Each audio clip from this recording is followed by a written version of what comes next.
इसके आगे भी ऐसा वो कांड कर चुका है।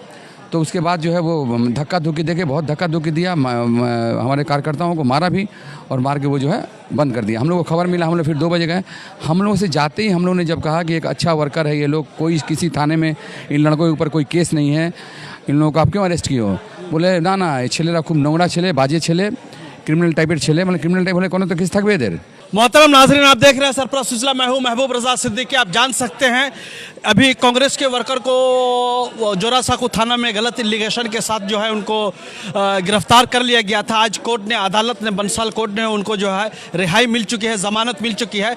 प्रदेश कांग्रेस कमेटी के ट्रेजर और 45 नंबर वार्ड के सीनियर लीडर और काउंसलर जनाब संतोष पाठक जी हमारे सामने में है। चलिए उनसे बातें लेते हैं। क्या मामला था, किस तरीके के आपके वर्कर को पकड़ लिया गया था, क्या कहते हैं इसके बारे में? मामला एक मोलेस्टेशन का था। हमारे वार्ड के प्रेसिडेंट 39 के हुसैन, उनकी बहन, चुनाव में कांग्रेस पार्टी को वहाँ से ज़्यादा वोट मिली थी, इसलिए वहाँ के जो तृणमूल करने वाले लोग हैं, वहाँ के जो जनप्रतिनिधि हैं या ऊपर से नीचे तक जो भी हैं, और उनकी जो पुलिस है, आज की जो पुलिस है वो पूरी जो है टीएमसी कांग्रेस कार्यकर्ता हो गई, वर्कर हो गई है। और वो टीएमसी के नेता जो कहते हैं वही बात वो सुनती हैं। और इसी में कई बार कई औरतों के संग वहाँ पे बहुत गलत हुआ है। उसके बावजूद पुलिस वो ना देख करके फिर हमारे जो वार्ड प्रेसिडेंट हैं, ब्लॉक प्रेसिडेंट हैं, उस ब्लॉक प्रेसिडेंट की बहन के संग वो लोग गलत दुर्व्यवहार किए। और वो जब लड़की जब थाने में गई तो थाने में जाने के बाद उसके संग पुलिस ने गलत व्यवहार किया और वो FIR नहीं ले रहा था। तब वहाँ से फ़ोन करके अपनी भाई को बुलाई।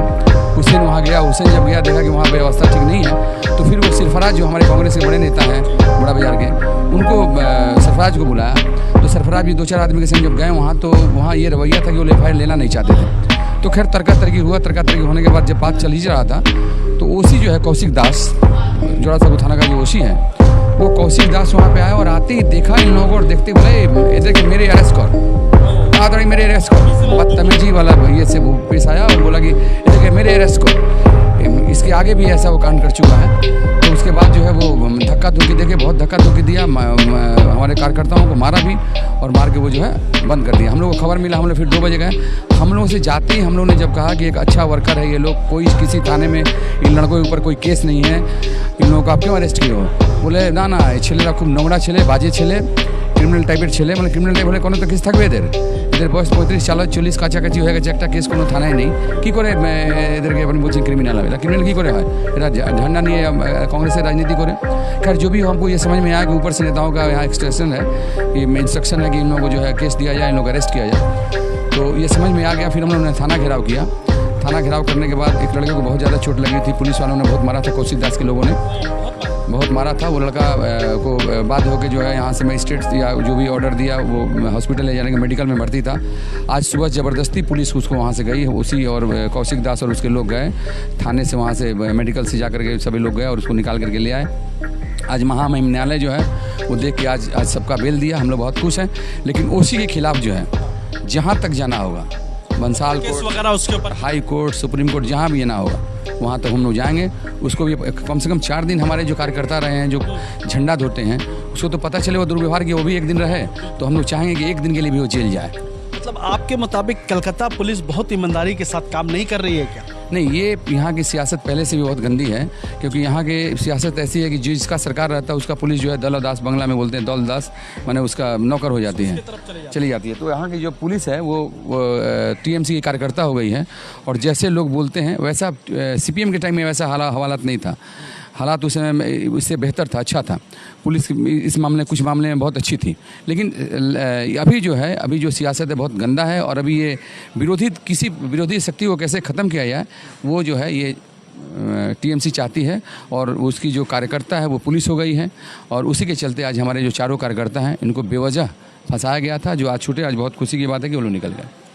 एक अहम सवाल ले लेते हैं। जिस तरीक़ा से दिल्ली में आपकी जो है 100 सीट से ज़्यादा हो चुकी है, इसलिए 99 आया था, एक महाराष्ट्र से आज़ाद उम्मीदवार शामिल हो गए, हाँ, फिर बिहार से पप्पू यादव जी आ गए, तो 101 हो गया। तो इस तरीक़ा से कहीं ना कहीं मतलब 36-37 सीटें आपकी जो है, जो नंबर मैजिक नंबर से वो कम है। तो ऐसी सूरत हाल में हम देख रहे हैं कि कांग्रेस से बहुत मजबूती के साथ जो है बोला वेट एंड वॉच की भी है, बोला सरकार भी बनाएंगे, सब क्या कहते हैं? नहीं, ये जो है ये सारे लोगों ने देख लिया कि मंदिर मस्जिद हिंदू मुसलमान करके ज़्यादा दिन नहीं चलेगा। लोगों ने देख लिया। उनके जब थाली में जो है राजनीति जाने लगा, तब उन लोगों को समझ में आया कि हिंदू मुसलमान मंदिर मस्जिद करने से नहीं चलेगा। और इसका नतीजा ये हुआ कि जहाँ पे राम मंदिर बना, वहाँ के लोगों ने भी, क्योंकि वहाँ बहुत लोगों का घर उजाड़ा गया, बहुत गरीब लोगों का घर उजाड़ा गया, तो इसलिए वहाँ के लोगों ने भी इस बार भरपूर जो है बीजेपी का और मोदी का विरोध किया और पूरे विश्व में दिखला दिया कि यहाँ के लोग जो है वो हिंदू मुसलमान और मस्जिद मंदिर पे नहीं जाएंगे। जो है हिंदू मुसलमान सिख ईसाई जो सबको लेके चलने वाला है इंडिया गठबंधन कांग्रेस पार्टी, उसके संग लोग जाएंगे। आने वाला समय जो है इंडिया गठबंधन का कांग्रेस पार्टी का बहुत ही बढ़िया है और देश एक बार फिर जो है सारा देश के जो वोटर हैं, देश के जो लोग हैं, हिंदू मुसलमान सिख ईसाई बौद्ध क्रिश्चियन जो भी जिस जाति के जिस धर्म के हैं, सारे लोगों को जो है वो सब इंडिया गठबंधन कांग्रेस के साथ दो बैसाखी, एक बैसाखी का नाम चंद्रबाबू नायडू है, दूसरे बैसाखी का नाम नीतीश कुमार है। और ये दोनों के रिश्ते कांग्रेस के साथ बहुत पुराने रिश्ते हैं, ये नए लोग नहीं है। और इनकी विचारधारा जो है वो बीजेपी के अगेंस्ट विचारधारा है। चंद्रबाबू नायडू बोलते हैं कि हम 4% आरक्षण मुसलमानों को देंगे, मोदी जी बोलते हैं कि मुसलमानों का दलितों का आरक्षण छीन करके मुसलमानों को दिया, मतलब आरक्षण के विरोध में है। और चंद्रबाबू नायडू बोलते हैं कि जो लोग हज पे जाएंगे 1 लाख मैं सब्सिडी दूंगा। क्या कहते हैं, उसके मैनिफेस्टो में है, उसी को लेकर के सरकार में हुआ ये चंद्रबाबू। नहीं, ये जो है ये नीतीश कुमार जी और नायडू जी, ये आपने ठीक ही कहा कि ये लोग कांग्रेस के ही निकले हुए लोग हैं, समाजवादी विचारधारा के लोग हैं। और आने वाला समय जो है ये 6 महीना बाद आप देखिएगा, ये 6 महीना क्योंकि जो वो वोट अप होता है ये मोशन, हाँ, तो उसमें जो है आप देखोगे 6 महीना बाद ये सारे दल के लोग जो हैं फिर हमारे पार्टी के साथ आएंगे। और हमें पूरा विश्वास है कि जो लोग भारत के चाहते हैं कि यहाँ के प्रधानमंत्री राहुल गांधी बने, राहुल गांधी भी देश के प्रधानमंत्री बनेंगे। आखिरी सवाल, इस साल में 3 स्टेट में इलेक्शन है, झारखंड में है, हरियाणा में है, महाराष्ट्र में। महाराष्ट्र में तो सबसे नंबर 1 पार्टी आपकी बन चुकी है, सबसे ज़्यादा नंबर्स आए, बीजेपी से भी ज़्यादा है। हरियाणा में भी आप 50-50 है, 10 में से 5 आए। तो इस तरीके से झारखंड में थोड़ा सा मामला कमज़ोर रहा। तो क्या रहेगा तीनों? नहीं, ऐसा है कि ये आप एक सियासतदान है, मजहबी सियासतदान है, एक केंद्रीय वाहिनी है, ये इशारे पे केंद्र सरकार के ये में नाचती है, ED, CBI, CBI ये सब जो है।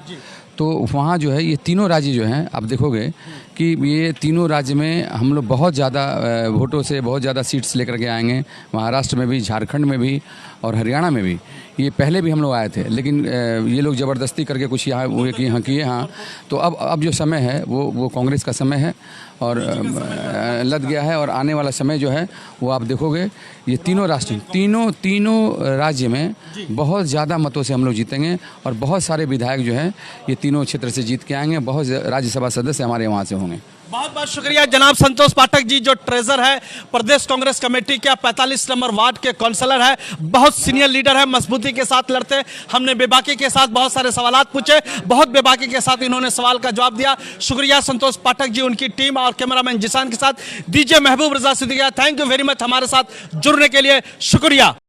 Welcome to K-Mall, a premium project by Kaleen Group. K-Mall is in the heart of Kolkata's electronic, garment and lifestyle hub, Khidirpur.